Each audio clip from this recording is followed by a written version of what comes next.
Hola chicos, muy buen día.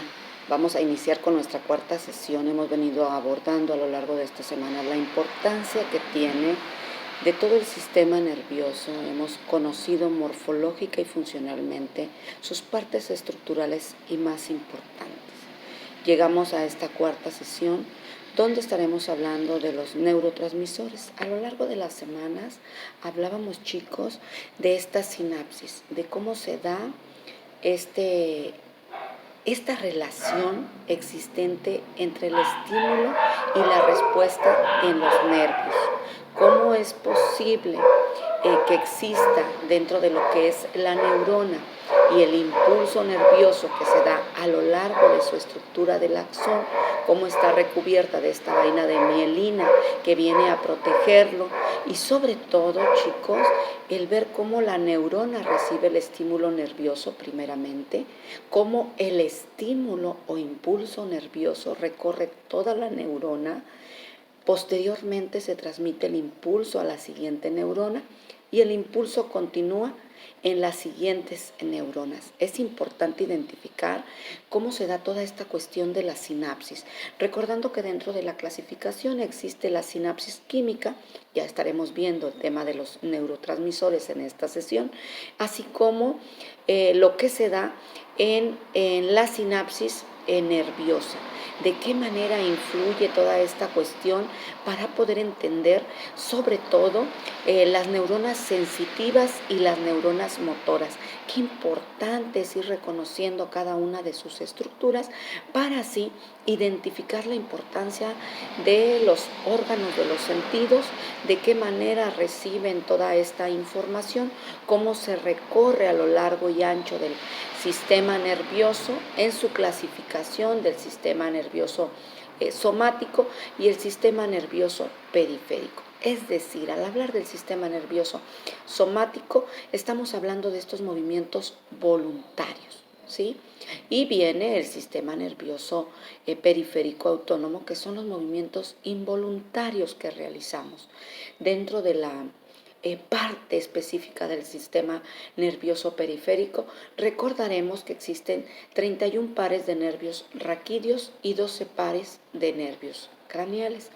Dentro de toda esta cuestión del receptor, de la cuestión sensitiva, ¿sí?, de toda la cuestión motora formada por los nervios que conectan al sistema nervioso central con todo el cuerpo.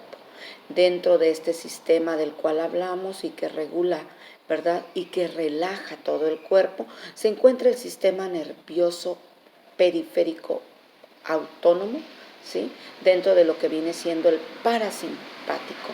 Asimismo, la estructura del sistema nervioso simpático, que prepara el cuerpo para situaciones de acción. ¿De qué manera es posible identificarlo, verdad? Sobre todo reconociendo la estructura que veíamos de toda esta parte del sistema nervioso central, donde comprende el encéfalo, la médula, de qué manera se da en el cerebro, ¿verdad? Estas estructuras que hablábamos del hipotálamo, del tálamo, del cerebelo, y sobre todo la cuestión del cerebro, donde se encuentra el sistema límbico, donde están todas las cuestiones de nuestras emociones en esta corteza cerebral, así como el tronco encefálico, donde se ubica el bulbo raquídeo, y es la formación reticular para dar cuestión a todo lo que es la médula espinal. Es importante, chicos, ir reconociendo cómo estos sistemas de los cuales estamos hablando, ¿verdad?, pues nos permiten, dentro de lo que es la neurotransmisión que se da en las neuronas. Es importante, chicos, que identifiquemos que existe una gama inmensa. Se hablan alrededor de unos 100 neurotransmisores, ¿sí?, y estamos haciendo mucho énfasis de pronto en relacionar de qué manera se da esta transmisión sináptica, ¿sí?, nerviosa, en cuestión química. Cómo es que este recorrido que se da en estos botones terminales, ¿sí?, cómo viene en estos sacos, ¿sí?, contenida esta neurotransmisión, cómo se da la expulsión de los mismos a la siguiente neurona para poder así realizar toda la cuestión del funcionamiento del sistema nervioso. Hablábamos de la complejidad del mismo. dentro de lo que es los neurotransmisores y que gracias al funcionamiento de nuestro sistema nervioso podemos tener conciencia de nuestro mundo interno y externo. Logramos comprender y brindar un significado a todo lo que nos ocurre, lo que vemos, lo que podemos aprender, lo que se puede llevar a cabo, lo que aprendemos de manera eficaz. Entonces, chicos, el sistema nervioso se encarga de coordinar e integrar todas las actividades de los distintos sistemas del cuerpo. Y cuando hablamos de qué es un neurotransmisor, pues nos referimos específicamente a estas sustancias químicas generadas por el cuerpo que se encargan de emitir señales, es decir, la información. Recuerden que se recibe esta información, se codifica, se transmite, ¿verdad? Se elabora para así poder dar respuesta a ciertas cuestiones realizadas.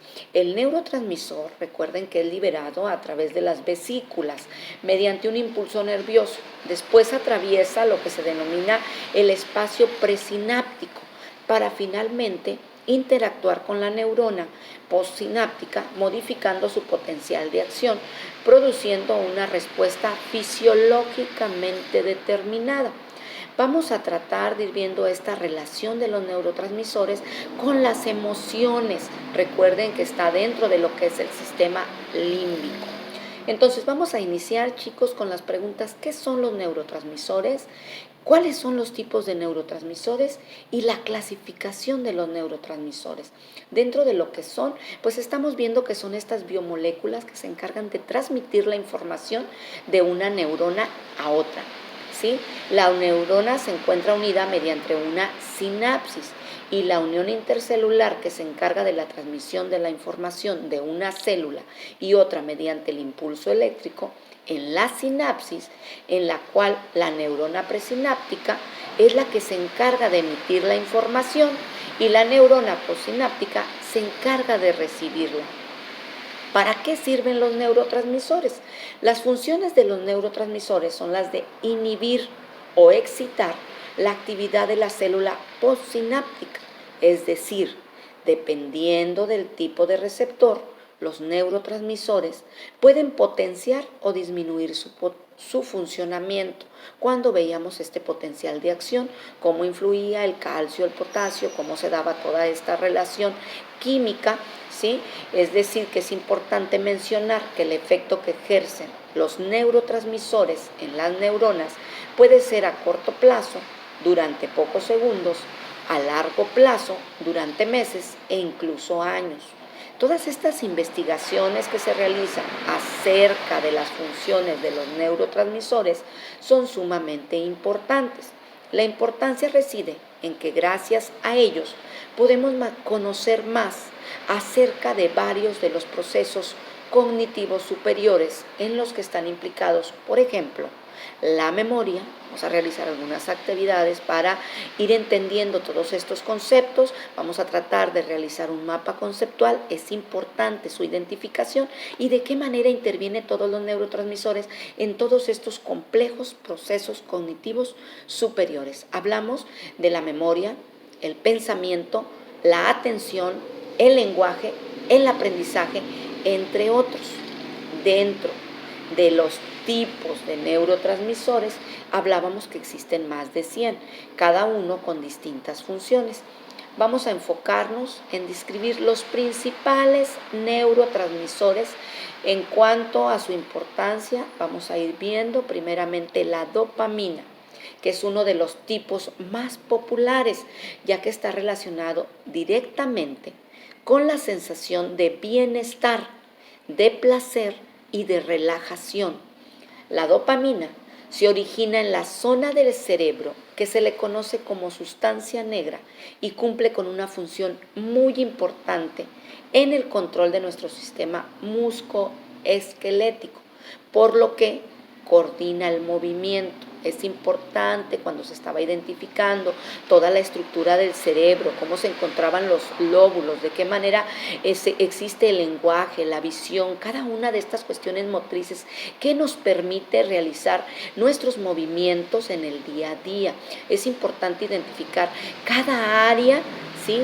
En cuestión de lo que lleva para poder reaccionar al momento del dolor, al momento del placer, al momento de la excitación, de qué manera entran toda esta cuestión, ¿sí? Del estímulo y respuesta en todo este viaje, en toda esta cuestión del estímulo de sinapsis de una neurona a otra. Dentro de lo que es la serotonina, este tipo de neurotransmisor también cumple una función. Como hormona, se encuentra ubicada en diferentes secciones del sistema nervioso central y su función principal es la de regular la actividad de otros neurotransmisores. La serotonina está implicada directamente en distintos procesos como es la digestión, la regulación de los niveles de la ansiedad, el estrés, la regulación térmica corporal, el sueño, el apetito, el estado de ánimo y el deseo sexual. Vamos a ir dándonos cuenta, ¿verdad? De manera muy general, yo les voy a estar agregando, incluyéndole, ¿verdad? Además de las actividades, complementos que nos van a permitir dar lectura, ¿sí? Identificar estas ideas principales, toda la cuestión que nos permite dar una comprensión temática del desarrollo de los temas de neurotransmisores. Dentro de lo que se encuentra la noradrenalina, es un tipo de neurotransmisor conocido como la hormona del estrés y al igual que la serotonina, cumple una doble función, la de neurotransmisor y la de hormona. Está muy relacionado, chicos, toda esta cuestión en el sistema nervioso central y la cuestión endocrina, de qué manera el sistema de las glándulas, sobre todo conociendo la tiroides, de qué manera regula también el funcionamiento y cómo es necesario tener ese equilibrio del cual hablamos para que no exista una problemática de salud, tanto cuando nos limitamos, ¿verdad?, en la producción de estas hormonas como en el exceso de las mismas. Dentro de lo que hablamos de la noradrenalina, se encarga precisamente de activar el sistema nervioso simpático y se asocia con la frecuencia cardíaca y ciertos procesos encargados de la atención y la generación de una respuesta. Vamos a ir desglosándolo, como les he comentado en esta sesión, en una manera muy general, ir conociendo los principales neurotransmisores. Llegamos al punto de la adrenalina. Es un neurotransmisor que es sumamente similar a la noradrenalina, ¿sí? Se encarga precisamente la adrenalina de desarrollar mecanismos de supervivencia, es decir, cuando nos encontramos en peligro real o imaginario, también cumple algunas reacciones fisiológicas como es la respiración y la presión arterial, de ahí su importancia de cada una de ellas. El glutamato, que también es el principal neurotransmisor excitatorio del sistema nervioso central, el glutamato está relacionado con el neurotransmisor GABA y tiene un papel muy importante en los procesos de memoria y recuperación, entre otros procesos mentales. Vamos a ir conociendo cómo este ácido gamma aminobutírico, conocido como GABA, en letras mayúsculas, ¿verdad?, es conocido como un tipo de neurotransmisor que se encarga de detener o inhibir la acción de algunos neurotransmisores excitatorios. Recuerden que toda esta cuestión compleja y que es importante conocerla, ¿verdad?, es el objetivo de hacerlo, es evitar, chicos, que se tengamos ciertas reacciones de miedo, de ansiedad exagerada y que solo nos producen malestar, ¿sí? Dentro también de la que es muy conocida, la acetilcolina, voy a incluirles dentro de estos complementos, ¿verdad?, para ir dando este reconocimiento y sobre todo la cuestión que es el primer neurotransmisor que se descubrió. Concretamente, la acetilcolina se encuentra en distintas zonas del sistema nervioso central, en la sinapsis de glándulas y en músculos. Se encarga de estimular los músculos, activar las neuronas motoras, favorece los procesos de memoria y asociación, así como también el paso del sueño a la vigilia. La histamina es un neurotransmisor encargado de regular los ciclos del sueño, de controlar los niveles de ansiedad, estrés y consolidar toda la cuestión del desarrollo de la memoria. Además, también actúa como hormona, este sistema endocrino del que venimos hablando, y que es también el sistema inmunitario y el sistema digestivo. Cuando alguna parte del cuerpo se infecta, la histamina provoca los síntomas inflamatorios como defensa, como la irritación de la piel o los estornudos.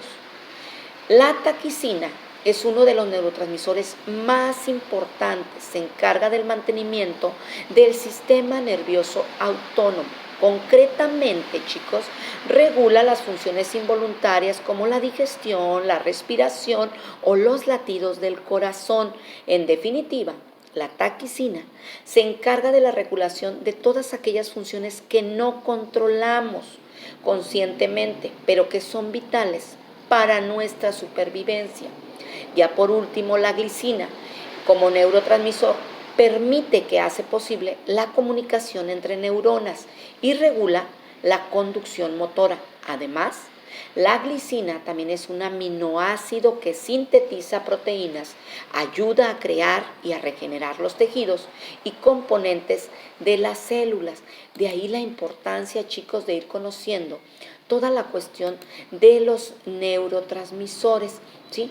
Toda esta cuestión que se da en las funciones y sobre todo la importancia que tiene dentro de este estímulo y respuesta de lo que hemos venido hablando, de qué manera se da este impulso nervioso, cómo influyen estos neurotransmisores y sobre todo, chicos, dentro de lo que es vital para las actividades que se realizan voluntaria e involuntariamente, hablando de este sistema nervioso autónomo y periférico. ¿Sí? Hablamos de estos neurotransmisores, esta sustancia producida por una célula nerviosa capaz de alterar el funcionamiento de otra célula, ya sea de manera breve o durable, por medio de la ocupación de receptores específicos y por la activación de mecanismos ya sean metabólicos. ¿Sí? Los criterios para identificar una sustancia como neurotransmisor son semejantes a los del sistema nervioso autónomo. Básicamente, la acetilcolina y la adrenalina. Es decir, se considera dentro de esta identidad de acción el criterio principal para tratar una sustancia como neurotransmisor son los efectos de la sustancia en cuestión cuando ésta se aplica al sitio de estudio. Se debe demostrar su presencia, ¿verdad?, del transmisor en las terminales presinápticas y en las neuronas de donde estas terminales vienen. ¿Sí? Dentro de lo que hablábamos de la serotonina, el papel fundamental en la digestión, el control de la temperatura corporal, la influencia del deseo sexual, la regulación del ciclo sueño-vigilia. ¿Sí? De la dopamina hablábamos de las funciones, que es la coordinación de ciertos movimientos musculares, la regulación de la memoria, los procesos cognitivos relacionados con el aprendizaje, la atención, el humor, el sueño, la toma de decisiones. Recordemos que el placer no es lo mismo que la felicidad. Al hablar de dopamina, hablamos del placer. Al hablar de serotonina, hablamos de la felicidad. La dopamina, que es encargada del placer, es adictiva, es a corto plazo, es como disfrutar de un helado. Es visceral porque se siente en el cuerpo, incita a tomar, ¿verdad? Normalmente se experimenta solamente al comer, al comprar, al beber.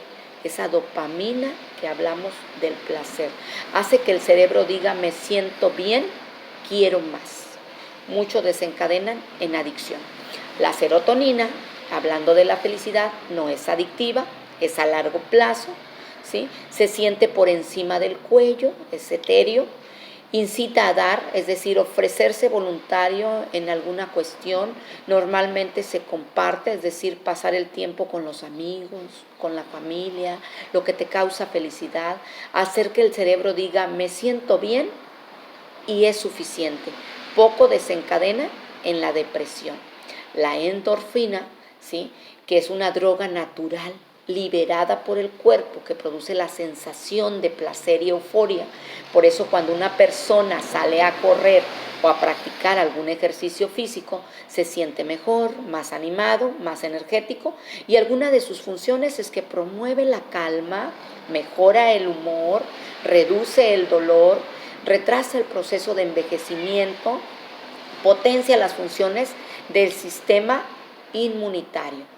La adrenalina, que es la epinefrina, es un neurotransmisor que desencadena, como hablábamos, en mecanismos de supervivencia, ya que se asocia a situaciones en las que una persona tiene que estar alerta, activada, permite, ¿verdad?, reaccionar ante situaciones de estrés, como lo mencionábamos. Se sintetiza en las glándulas suprarrenales y entre sus funciones se encuentra que agudiza los sentidos, incrementa el ritmo cardíaco, dilata los vasos sanguíneos, inhibe la digestión, intensifica la energía, estimula la memoria, es decir, esa consolidación de recuerdos a largo plazo, y aumenta la fuerza muscular. ¿Sí? Dentro de que hablábamos de la noradrenalina, que es ese desajuste, se relaciona con la depresión y la ansiedad, porque la noradrenalina está implicada en diferentes funciones del cerebro y se relaciona con la motivación, la ira o el placer sexual. Y sus funciones más importantes es que regula la respuesta de supervivencia ante un peligro, controla los procesos emocionales, potencia la capacidad de atención, favorece la memoria, ¿sí? Incluye e influye en la motivación y el estado de ánimo, produce un estado de vigilia, por lo tanto impide la somnolencia, agiliza la comunicación entre neurona y la persona actúa rápidamente.